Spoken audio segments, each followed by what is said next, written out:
Miqtë mi të dashur, po takohemi edhe këtë javë në Spektri Podcast. Sonte do të flasim për një temë shumë të rëndësishme, regjistrimin e fëmijëve në klasën e parë, si dhe për nxënësit të cilët e përfundojnë klasën e 8 dhe presin të regjistrohen në shkollë të mesme. Dhe sigurisht për të folur për këtë temë, unë kam ftuar 2 pedagogë dhe 1 psikologe, të cilët zakonisht janë shumë afër sfidave, emocioneve të nxënësve në këtë periudhë. Kam kënaqësinë të kem në studio Edita Aslani, e cila është pedagoge në shkollën fillore në Preshevë. Edita, mirëmbrëma dhe mirë se erdhe. Mirëmbrëma Egzona, mirë se ju gjetëm, faleminderit për ftesën. Kënaqësi t'ju kemi në studio dhe gjithashtu Fisnik Saqipi, i cili është pedagog në shkollën fillore në Tërnoc. Fisnik, mirëmbrëma dhe mirë se erdhe. Mirëmbrëma, mirë se gjetëm, faleminderit për ftesën. Dhe Ajnure Zeqiri, e cila është psikologe në shkollën fillore në Rainc. Ajnure, mirëmbrëma dhe mirë se erdhe. Mirëmbrëma, mirë se gjeta. Faleminderit për ftesën. Kënaqësi t'ju kem në studio. Fillimisht dua të falenderoj 2 sponsorat e emisionit ton, të cilat janë 2 kompanitë më të mëdha vendore, kompania Royal Beverage, e cila ka shumë lloje të pijeve në treg, e ne në studio i kemi disa prej tyre, si dhe kompania e transportit Viator. Edita, të flasim pak për fillim, na tregoni cili është roli juaj si pedagoge në shkollën fillore. Si pedagoge, bashkëpunëtore profesionale që jam në një shkollë të madhe, roli ynë është kyç, jemi pjesë aktive në organizimin dhe drejtimin e procesit edukativ arsimor, si dhe në monitorimin dhe vlerësimin e mbarvajtjes tërë të punës mësimore brenda shkollës. Fisnik, tregona tash pak çfarë emocioni ose çfarë ndjenje është kjo me qenë pedagog në një shkollë fillore, me çfarë sfida ju zakonisht përballeni? Unë si një pedagog i ri, ka një vit që kam filluar punën në shkollën fillore Muharrem Kadriu në Tërrovës. Është kënaqësi të punosh me fëmijë, njëkohësisht është edhe një sfidë shumë e madhe, mirë po me ndihmën e stafit, me ndihmën e gjithë profesorëve, puna po ecën mirë. Besoj që edhe do të keni edhe në këtë periudhë do ta kaloni si fund vit me një sukses të madh si shkollë që jeni. Ajnure, tregon pak sa nevojshme është me pas shkolla një psikologe. Psikologu është bashkëpunëtor profesional, siç është pedagogu, domethënë varet shkolla se çka ka. Rainc shkolla Zene Lajdini deri vitin e kalum ka pas pedagog. Nga viti i kalum domethënë është ndru statusi shkollës edhe e kam para pa vendin psikolog. Është punë administrative, është e rëndësishme, domethënë përveç administratës, bashkëpunimi me nxënësit direkt, me mësimdhënësit edhe pjesa administrative e drejtorit që janë psikologët. Sa paralele i ka shkolla fillore në Rainc? Shkolla fillore në Rainc i ka tash 8 paralele, domethënë nga klasa e parë deri në klasën e 8, ku para disa viteve shkolla Raincës ka pasën nga 2 paralele. Për secilën klasë? Për secilën klasë, nga klasa e parë deri në 8-ën, ku mund të përmendi se në vitin 2001 vitin shkollor 2001-2002 ka pasën 350 nxënës.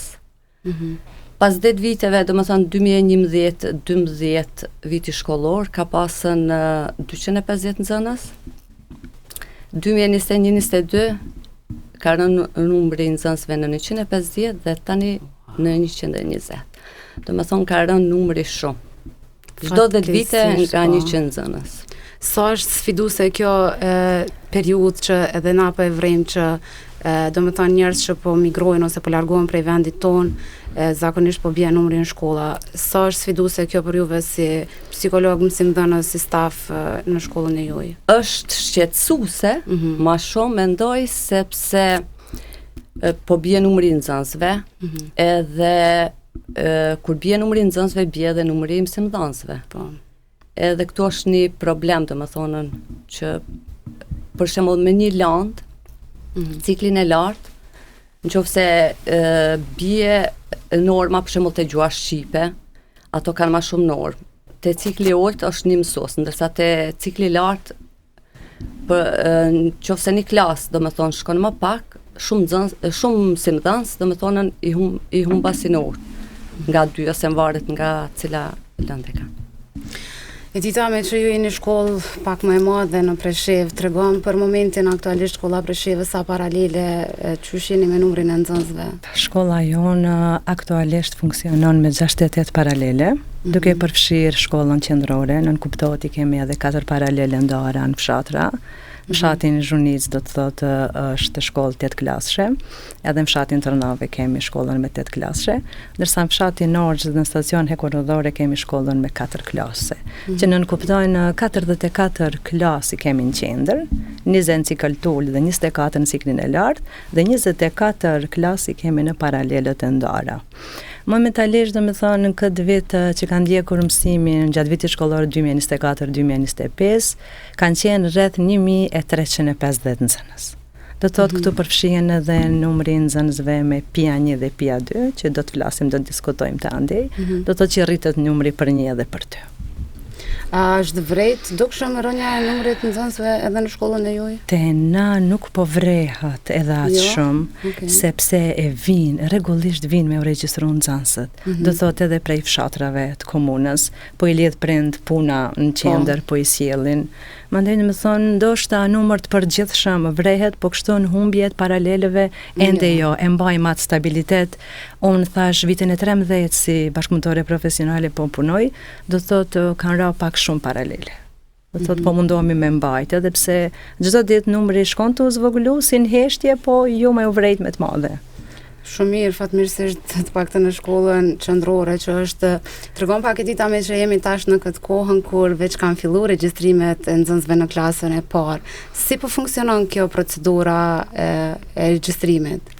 Zakonisht si procedurë e regjistrimit fëmijëve për në klasë të parë, neve udhëzimet na vinë muajin mars nga ministria. Do të thotë viteve të fundit kemi hyrë edhe sistem elektronik, regjistrimin e fëmijëve e bëjmë edhe në formë elektronike. Do të thotë me caktimin e termineve, planifikimet e orarit, fillojmë nga muaji prill. Kështu filloj me regjistrim testim në maj deri në muajin qershor, do të thotë shumica e nxënësve regjistrohen, po s'do të thotë se kemi vit caktuar të regjistrimit apo do të thotë ndonjë ndërprerje, sepse kjo është vazhdimsi, proces që vinë regjistrohen nxënësit në fillim vitin shtator, po dhe zgjatet edhe brenda vitit. Vinë do me thonë nga fshatrat, kthehen nga shtetet e jashtme, kështu rregullisht kemi ardhje vajtje si shkollë e madhe që jemi. Sa është emocionuese dhe sfiduse kjo regjistrimi në klasat e para, po besoj që... Për mu si pedagoge në shkollë që jam shkollë fillore, si bashkëpunëtore e para, krahasferave tjera të punës që i bojmë na, me kënaqësi i bojmë gjitha, se bashkëpunimin edhe mbështetjen e kemi, do me thonë, mund të thëmë në maksimum, si pi stafi drejtues, si pi ekipit profesional, ashtu edhe pi mësimdhënësve, nxënësve, kjo periudha kur vjen mi regjistru fëmijët për në klasë të parë, unë e bëj me shumë kënaqësi. Do shta kemi edhe pak shumë, në momentin do të thot ata që në gjithën shkallëve hynë shkollë, për ato është diçka shumë e re, po i pret diçka e re, një hapiri. Edhe disa janë matë pregaditur emocionalisht, hynë do të thot me atë përgjithsin se kanë mja dalë, disa tjerë janë ndërojtur, fjalë pak, e unë mundohem, do të thot, mundohem shumë këtë pjesë, mi pranu ata dhe me kriju, me kapacitetin potencialin tema ty një klim mrenda pozitive, një klim shumë të afërt, edhe pse prindin e mbaj aty mrenda për mi mbështet emocionalisht. Do të thotë edhe mundohena në formë bisedës me të i kalu vlerësimin e aftësire të tyre, por pa e vrejt ata se janë marrë në pyetje. Do të thotë kështu si indirekte bisedë, do të thotë unë e marr atë mendimin e tyre, do të thotë ata ndihen shumë të lirë mandej, e përjetojnë si lloj bisede dhe s'qen ka shumë e vështirë, edhe kjo pjesë më jep shumë kënaqësi, më japin shumë energji pozitive. Vetë fakti se momentin se si hyn, do me thonë me çfarë mendime edhe kur dalin që janë shumë qetë, më bën kjo pjesë me u ndish shumë mirë. Edhe është pjesa më e gjatë e punës brenda vitit që e bëj unë me fëmijët parashkollor. Se mandej bëhet regjistrimi, testimi, e vazhdoj me sistemin elektronik, pastaj i bëj radhitjen paralele në formë elektronike, edhe mësues aty i paraqesën në fund dalin krejt nxënësit regjistrum ditar elektronik. Mësuesit e klasës parë i marrin të gatshëm. Do me thonë unë që sa vite punoj, i formoj në qendër 5 paralele në klasët e para. Do të thotë nuk na ka rënë asnjë paralele, edhe në kuptohet në 4 fshatra nga një paralele.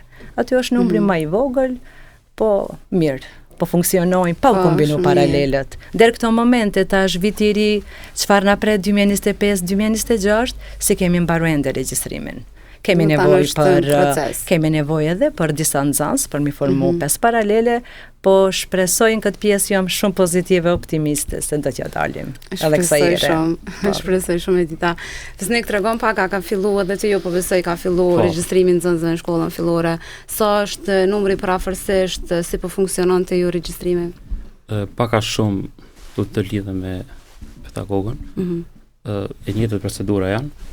Në shkollat të Rrofsit aktualisht numëron 454 nxënës gjithsej. Tani këta që vinë në klasë të parë janë diku rreth 60 e ca që do të regjistrohen këtë vit. Edhe unë mendoj që është një kënaqësi që t'i presim kur vinë fillimisht për herë të parë ata. Unë i shoh ata janë ardhmja jonë.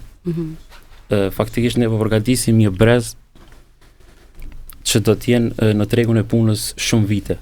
Do të thonë fakti që bota ka pasur shumë ndryshime të mëdha, edhe arsimi duhet të ndjek hapat dhe duhet të qëndrojnë në hap me kohën, sepse ne po përgatisim, po formojmë domethënë individ që të nesërmën do të jenë ardhmja jonë, do të na zëvendësojnë edhe neve.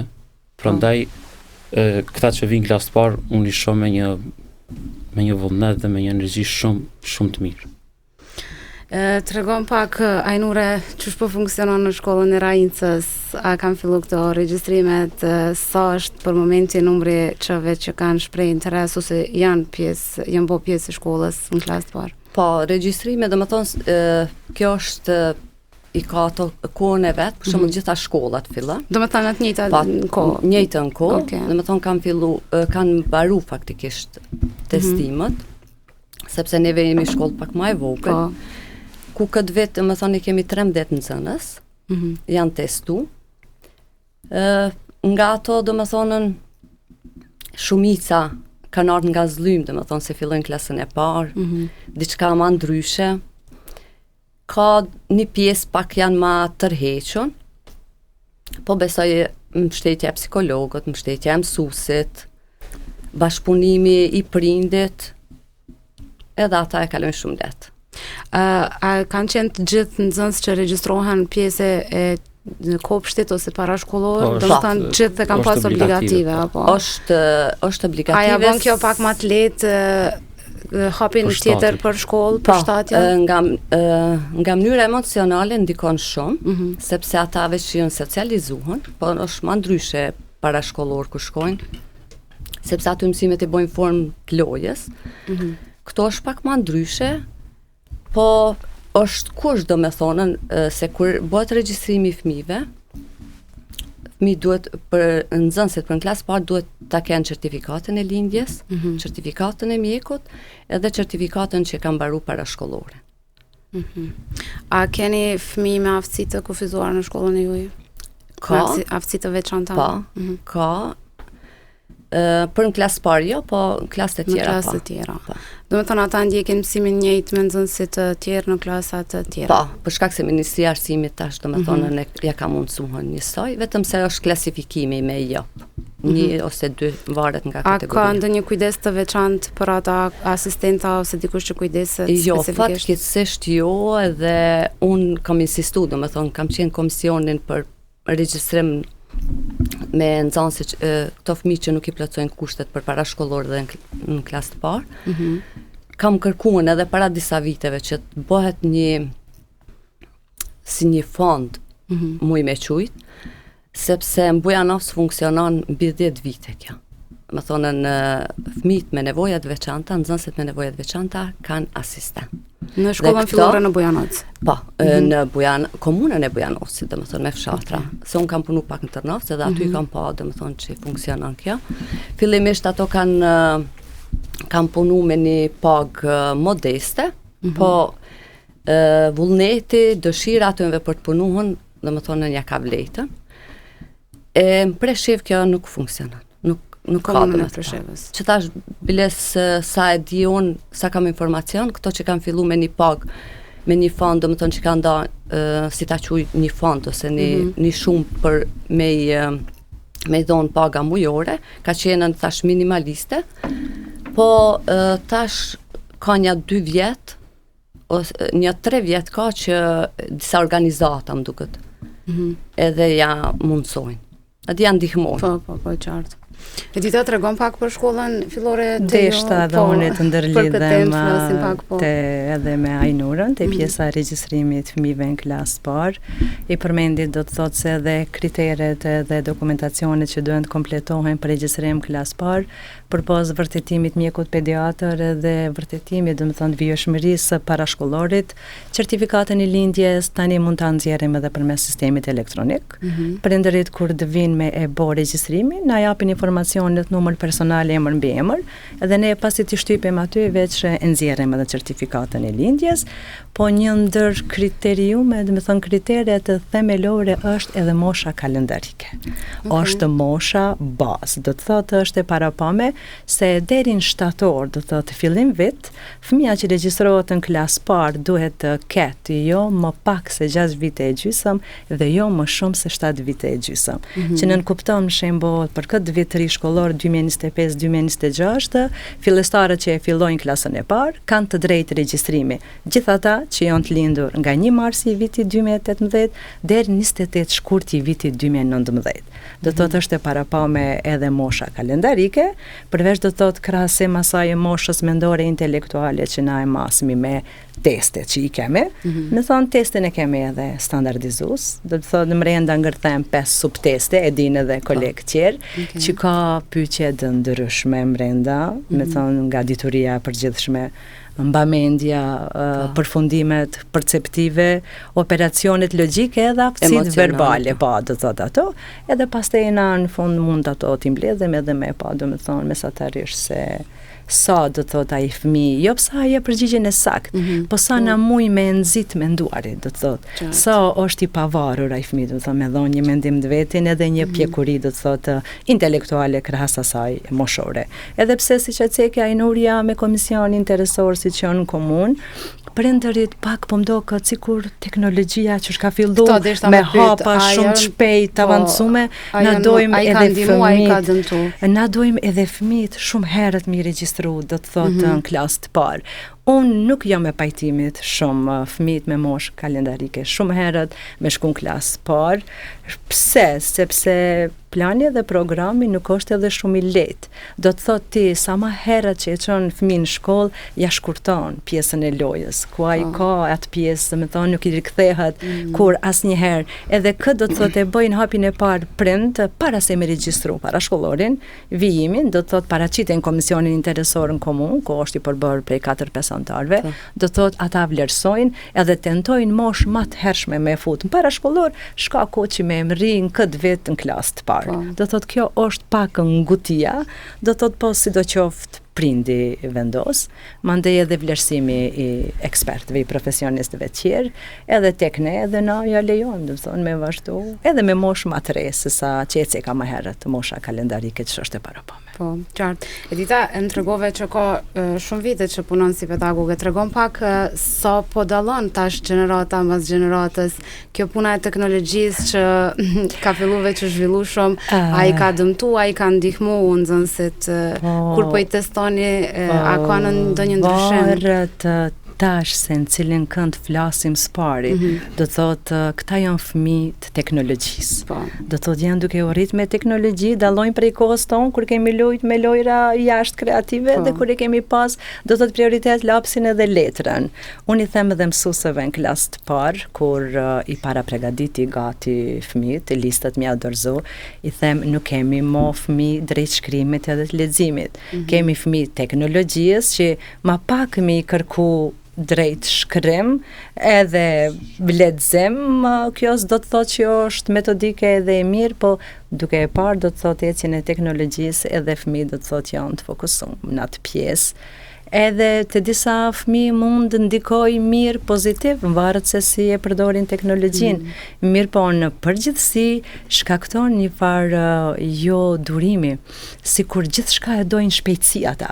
Sikur teknologjia si hec ato, do të thotë nuk e kanë durimin as në pritje, as përgjigje, as gjithçka. Do të thotë këtu besoj që i stagnon edhe pak në pjesën e përqendrimit.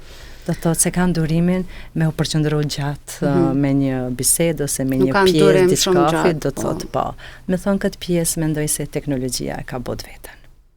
Tregon pak në shkollën e juaj, a keni fëmijë me aftësi të veçanta? Po, kemi. Kemi fëmijë me nevoja, po me kujdes të veçantë mund të them, mirë po janë të përfshime në klasat mësimit rregull, do të thotë inkluzioni është i përfshim tek ne. 61 nxënës i kemi me plan individual arsimor 1, edhe 21 kemi me PIA 2 shkurtimisht. Që do me thonë dallimi mes këtyre bëhet PIA 1 janë nxënësit cilat kanë nevojë për me pak ndihmë, do të thotë munden brenda planit dhe programit mësimor, do të thotë, me realizu ata mësimin si bashkëmoshatarët e vet. Mirë po, arsimtari e bën përzgjedhjen e njësive ose temave, do të thotë, më të shkurta që i përshtaten. Ndërsa nxënësit me PIA 2 janë të diagnostifikuar, do të thotë, me diagnoza pak më të rënda, edhe duhet bëhet edhe plan, do të thonë, individual për ata. Mi u përshtat, do të thotë, aftësive tyre, sa ata arrin. Do me thënë njëjtë edhe në shkollën e juaj nuk është që ka ndonjë asistent për këta fëmijë? Edhe Ainurja ceki pak më herët, asistent organizum nivel komunal na nuk kemi. Tash nuk e di sakt arsyeën pse, ndoshta edhe pse jemi na 4 bashkëpunëtor, unë pedagogja, 2 psikologë dhe defektologu, mirë po ata prind që i kanë kushtet e mira, mundësi materiale, do të thotë kanë asistent personal të na, në qendër mos them më shumë se 5-6 fëmijë, do të thotë ato janë të profesioniste, më shumë kemi psikologe, defektologe, që i shoqërojnë, do të thotë, fëmijët me PIA 2 orë, eventualisht deri në 3 orë në ditë. Do me thanë, prind i paguajnë vetë asistent për fëmijët? Prind i financojnë, do të thotë, me mundësi. Për shkak që nuk ju mundson këto as Ministria e Arsimit, as komuna? Jo, momentalisht e na jo, duke përfshirë tash këto projekte që po i financon qeveria e Kosovës. Vitin e kalumi kemi pas praktikantët me projekt, edhe tash kanë fillu, 6 po më duket mos gabofsha janë shkollë tonë, ata janë si asistencë për kujdesje gjatë mësimit, mësusja me pas mundësinë dhe hapësirën me punu me fëmijë të tjerë, ndërsa këto mu për kujdes për gjitha aspektet për atë fëmijë. Fisnik, tregon pak në shkollën Tërnoc, tash veç po kam përfundu klasën e 8, si shkon tash kjo periuda për me u regjistru ata nxënës në shkolla të mesme, si bëhen vlerësimi për ata, se në cilat shkolla kanë me vazhdu shkollimin, ç'është funksionon sakt? Tani më datë 23, 24 dhe 25, ne kemi provimin e përfundimtar, pastaj për zgjedhjen nxënësit për shembull vinë shkollat e mesme, para nesh e shpalosin programet e tyre. Për shembull kemi edhe disa vizita kanë qenë shkollë disa gjimnazë nga Kosova, për shembull shkollën tonë, dhe prezantojnë para nxënësve programet që i kanë. Pastaj është në dorën e nxënësve të zgjedhin drejtimet. Pastaj duke bazuar pikë që i marrin, dhe standardi sa është për të pranuar në gjimnaz, varsisht nga këto 2 faktorë, pastaj ta bëjnë dhe përzgjedhjen dhe nëse dalin fitues apo jo në programet të cilat i kanë zgjedhur nxënës. Të ndalemi pak te kjo, domethënë edhe shkollat e mesme nga Kosova vinë dhe bëjnë prezantimin e shkollave të tyre. Nëse unë nuk jam gabim, ne kemi shkollën fillore me 8 vjeçare, ata e kanë me 9 vjeçare. A është kjo një pengesë apo nuk prish punë për momentin? Me që i bëjmë prezentimet të tillë? Po, ne duhet të japim një dokument, një lloj certifikata apo me shkrim, që të bëjmë të njoftojmë shkollat në mënyrë zyrtare që tek ne është pjesë administrative, domethënë që i duhet, që tek ne është shkolla fillore 8 vjet, nuk është njëjtë, dhe pastaj besoj nuk ka pas probleme, nëse që kanë ikë viteve disa vite më parë që kanë shkuar për studiuar, për të vazhduar shkollimin e mesëm në Kosovë, nuk kanë pas probleme, domethënë. E ka njohur si, domethënë, plan programin e shkollës fillore, domethënë të shkollës tonë, të shtetit Serbisë, domethënë e ka njohur. Tregon pak Ajnure për nxënësit e klasës 8 tash ky fundviti pak sfiduese dhe stresues është për ata, me çka aktualisht po përballeni, sa po ju i këshilloni ata për shkollat që do t'i zgjedhin, sa janë ata entuziast në shkollat që dëshirojnë ata me shku? Dhe këtë vit domethënë kemi 10 nxënës që po mbarojnë klasën e 8. Është si procedurë domethënë që e Ministrisë së Arsimit ku nxënësit i plotësojnë dëshirat me shkrim. Edhe aty ofrohet domethënë në shkollat e mesme të Preshevës edhe të Bujanovcit, gjimnazi, shkolla e mjekësisë edhe degët në drejtimin e teknikës me 4 vjet dhe 3 vjet. Nxënësit që janë të shkëlqyshëm kanë përparësinë regjistrim për në shkollën e mjekësisë, ashtu edhe në gjimnaz. Më thonë si kriter është të zgjedhin 3 nga ato që i ofrohen.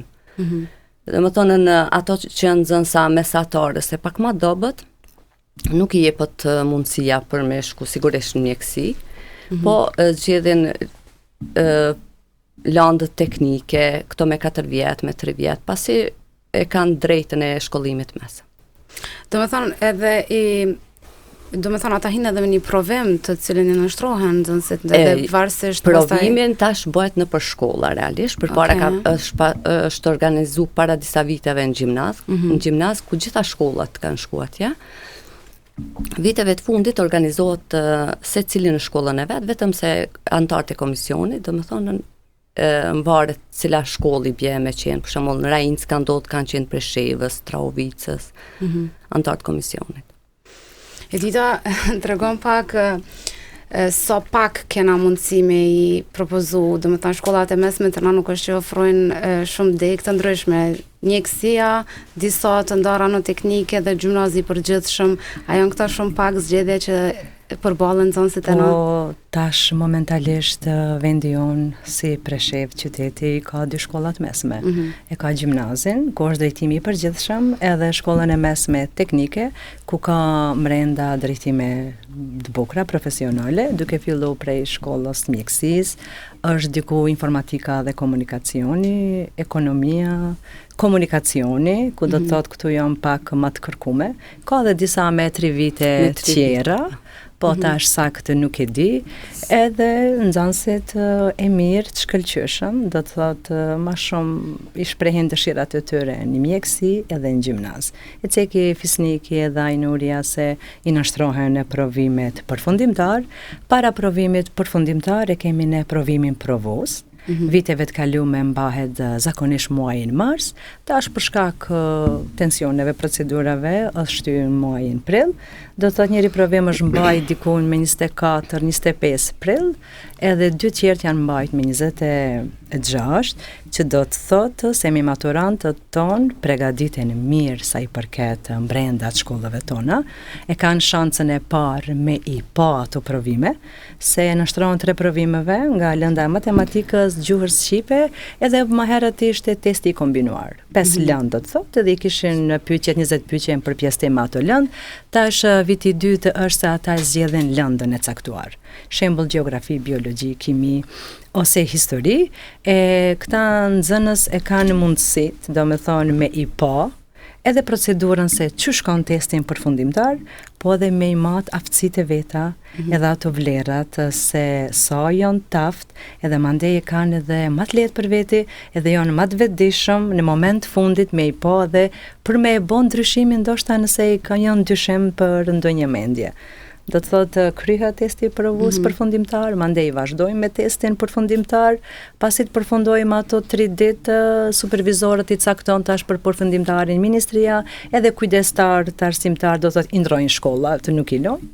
Dhe masandej është një farë pushimi, nderisa ti qesin rezultatet, dëshirat plotësohen, edhe tash dëshirat mbas suksesit shkojnë paralelisht. Nëse ka suksesin 5.0 janë ato poena do të thotë që janë maksimal profesionale, mandej edhe çka I marrin po edhe nga të provimat e fitojnë drejtën. Po besoj se tash tutje ka me pas vend edhe për krejt.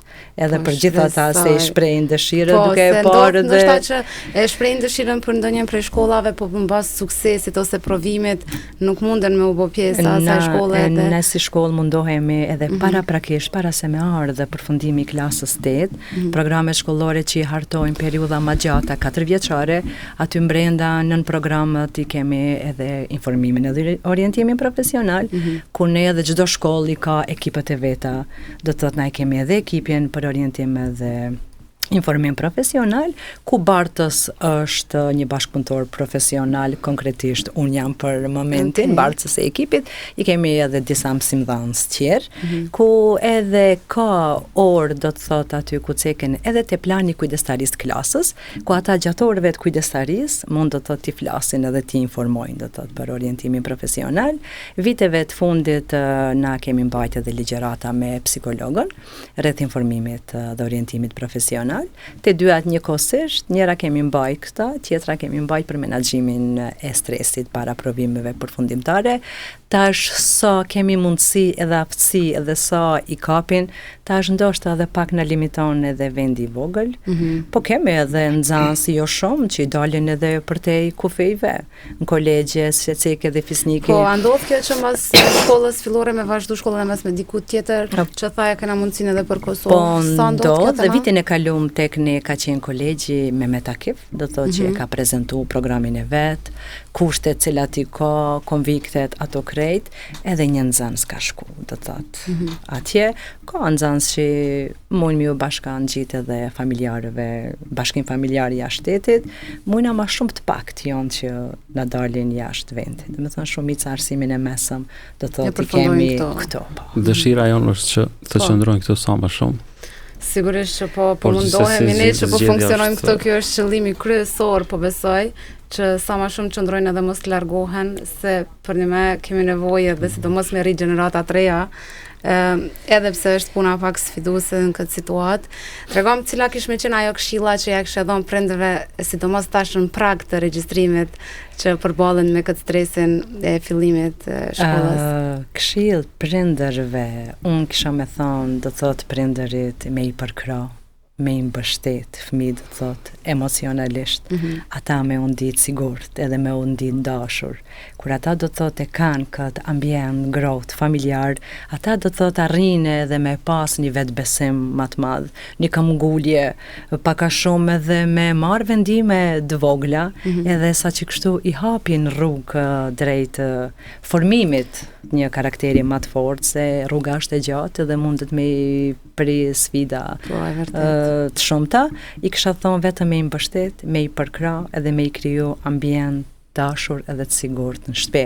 Ndryshe, tjetra duhet me I dëgju fëmijët.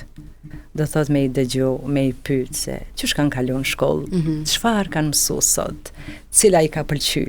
Do thot përpos mi dëgju duhet edhe me inkuraju. Jo do thot me kërku veç rezultat, arritje, po me I përgëzu edhe më konë aty bashkë gjatë rrugës, gjatë përpjekjeve. Ma shumë do të thotë me I mbështet gjatë përpjekjes se sa gjatë rezultatit. Po dhe në fund kisha thonë një kohë cilësore duhet me kalu me fëmit. Pse? Sepse modeli jemi na, modeli I parë do me thonë prindi është për fëmijën. Duke filluar për edukimit, arsimimit, kohë cilësore është me lexu diçka bashkë, me bo do një ide bashk, me nxit kurreshtjen të ata, me nxit mendimin kritik, kreativitetin, që ata veç me I pas terrenin e sigurt për tutje. Kaq kisha me thonë. Sa I përket prindve. Kisnik, tregona cila kish me qenë ajo këshilla që do është mja dhënë këtë fillim vetë prindërve që po përballen me regjistrimin e nxënësve, ajo sfida, a mos është herë ata me çka kanë më përballë, sidomos ata që ndoshta për herë të parë regjistrojnë fëmijën e parë në klasë të parë. Unë mendoj që prindit duhet të jenë në një linjë me profesorët, se sot kemi edhe shumë kundërshtime. Ne si mësimdhënës, si pedagog kritikohemi shumë. Në fakt qëllimin e kemi të përbashkët, që t'i avancojmë dhe t'i zhvillojmë sa më shumë fëmijët. Mbështetje maksimale për fëmijët, qoftë ajo emocionale, profesionale në këtë rast, më sa më shumë mbështetje dhe që t'i ofrojmë një mjedis shumë të sigurt fëmijëve, sepse ata pësojnë një ndryshim dhe ne duhet t'i ofrojmë një ambient shumë t'i ofrojmë dhe dashuri mbi të gjitha, që fëmijët të ndjehen mirë dhe rahat. Sepse ka shumë fëmijë që nuk arrin t'i shpejnë as emocionet, ndoshta nuk ndjehen mirë, ndoshta vinë dhe kanë histori të ndryshme, domethënë. Dhe kur vinë në shkollë nuk ndjehen mirë. Puna jon, edhe ne si administratë dhe e gjithë mësimdhënësve, është t'i ofrojmë një ambient sa më të mirë, që fëmijët të ndjehen rahat dhe komod në institucionin tonë. Desha të lidhem dhe një që sot si shtetet si Finlanda, Amerika apo Kanadaja në kurrikulat e tyre kanë dhe si lëndë kanë dhe empatin. Domethënë ajo që sot neve na mungon, qoftë dhe neve të mëdhenjve, po edhe të vegjëve. Kur ka një problem, për shembull, një konflikt, ti mësojmë si ta zgjidhim, domethënë. Po shpresoj që përmes disa programeve edhe ne të inkuadrojmë programe projekt nisma të tilla që fëmijët që nesër të bëhen qytetarë më të ndërgjegjshëm dhe individ më të mirë, që t'i shërbejnë pastaj komunitetit dhe vendit ku jetojmë ne. Qartë. Po edhe pse nuk e kemi ne si landë empatin, po besoj edhe po shpresoj që arsimtarët, profesorët, pedagogët ose psikologët në këtë rast munden ndërkohë me i dhanë këshilla në këtë drejtim edhe me i formu nxënësit që me pas me i zhvillu empatin. Tregon pak si psikologe, cila kish me qenë ajo këshilla që kishe dashur me ia dhënë prindërve në këtë situatë? Ashtu si që thanë kolegë, domethënë me ndejtë afër, bashkëpunimi, edhe sidomos të nxënësit e klasës parë, se kemi nxënës që vinë me vetë besim, vinë kureshtar, me zi presin, shumica do më thonë janë kështu. Po, nuk është se mungon edhe dëni nxënës që për shembull shfaq frikë, pasiguri, ankth. Me zorë se ambientohen, do më thonë ndi duhet prania prindit, do më thonë kemi edhe kësi nxënës, po mbështetja prindit asnjëherë s'do të më mungu, asnjëherë s'do të më mërzit, asnjëherë s'do të më dorëzu ata. Më thonën që një fëmijë të adaptohet lehtë, ketë sukses, mund të them se duhet jetë trekëndshi i pathujshëm, dhe më thonë nxënës, prind, mësues.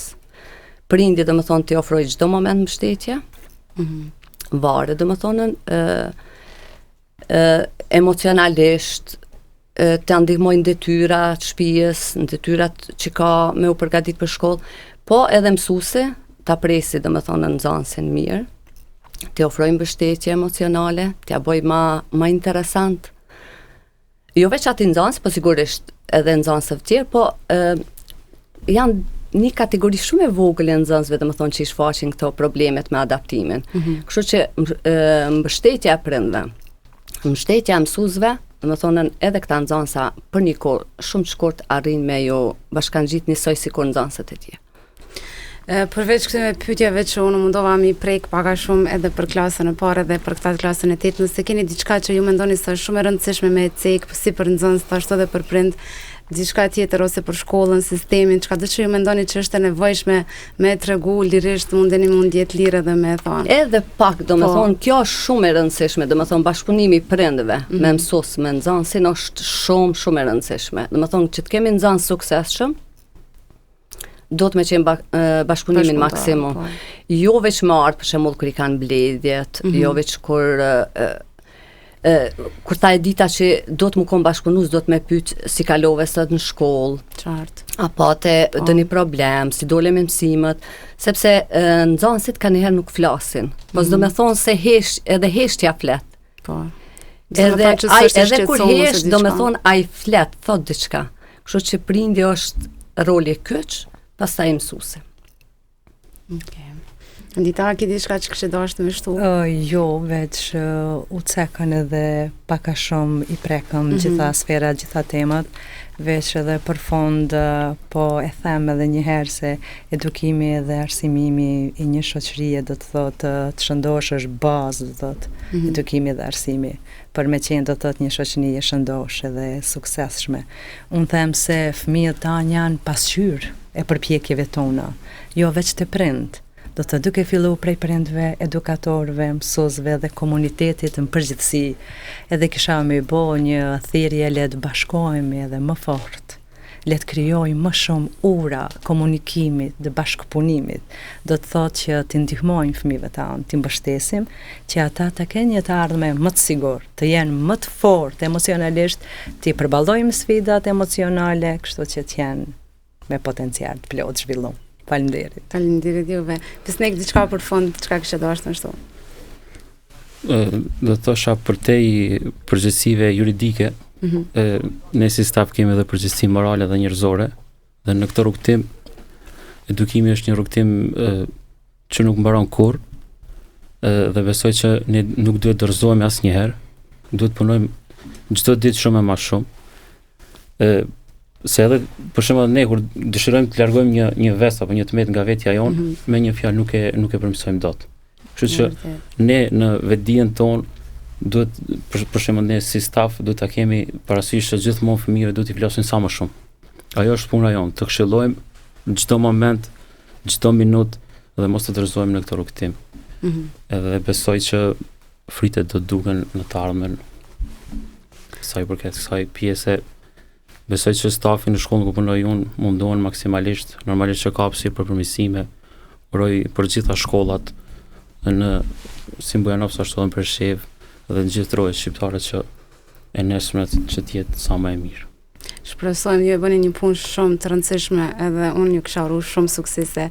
Nëse ki diçka për fund, Ajnura me shtu, lirisht mundesh edhe ndonjë çka do që të mendojnë që duhesh me ta si psikologe lirisht. E thash ato që mendoj se është shumë e rëndësishme, thash bashkëpunimi, siç është bashkëpunimi edhe në kolektiv, edhe tek nxënësit, domethënë me prindërit dhe mësuesin. Nxënësve për klasë parë uroj suksese, ashtu edhe klasës 8 që po mbarojnë suksese në shkollimin e mesëm. Faleminderit shumë që ishit sot edhe gjetët kohë më ardhë në Spektri Podcast, për neve ke kënaqësi, po besoj edhe për shikuesit tonë. Faleminderit, kënaqësia ishte e jone. Shikuesit dashur, ne shihemi prapë të javën e ardhshme, deri atëherë ju mirëmbëjtje.